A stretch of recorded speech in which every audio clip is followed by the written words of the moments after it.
February 16, 2022.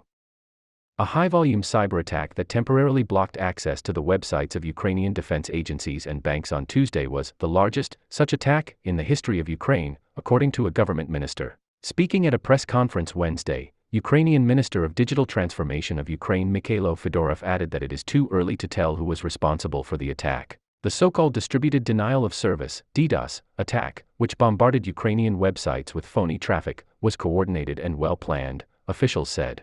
DDoS attacks often disrupt access to IT systems, but their impact can be more psychological rather than having any direct effect on a country's critical infrastructure. While down for parts of Tuesday, the websites of Ukraine's Ministry of Defense and Armed Forces, and those of two prominent banks, were back up Wednesday, according to CNN journalists in Ukraine. The DDoS attack, however, is ongoing, Ukrainian officials said. The incident comes as Russia has massed an estimated 150,000 troops close to Ukraine's border, according to U.S. President Joe Biden, and as U.S. officials warn that a fresh Russian invasion could come at any time.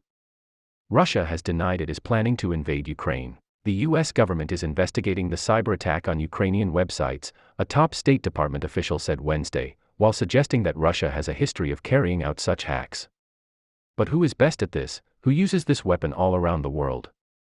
Obviously, the Kremlin, Undersecretary of State Toria Nuland said on CBS this morning. While we're still investigating and doing forensics along with the Ukrainians, I think what's most important is that these cyber attacks were not very successful, Nuland said. She credited Ukrainian officials for responding quickly and helping the websites recover. Internet traffic hitting Ukrainian websites during the DDoS attack was 3 orders of magnitude more than regularly observed traffic, according to data collected by cybersecurity firm CrowdStrike. 99% of the traffic involved a type of digital request to computer servers, indicating the attackers were attempting to overwhelm Ukrainian servers, said Adam Myers, CrowdStrike's senior vice president of intelligence. A Ukrainian intelligence report recently obtained by CNN pointed to Russia's effort to destabilize Ukraine's internal situation by using economic, energy, information, cyber, social, ethnic, and other tools.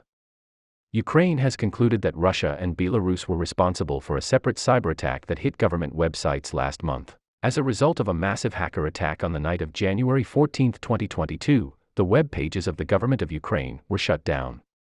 The attacks were carried out by a group affiliated with the Russian and Belarusian special services, the Ukrainian intelligence report said. Similarities in the infrastructure used in Tuesday's DDoS attack and the one last month suggest the incidents could be connected, Ukrainian officials said Wednesday. In mid-January, scores of Ukrainian government websites were targeted in a cyber attack with threatening text warning Ukrainians to be afraid and wait for the worst, and alleging their personal information had been hacked. Ukraine claimed Russia was most likely behind the attack, which affected the websites of the Ministry of Foreign Affairs and a number of other government agencies. CNN's Jennifer Hansler and Kylie Atwood contributed to this report.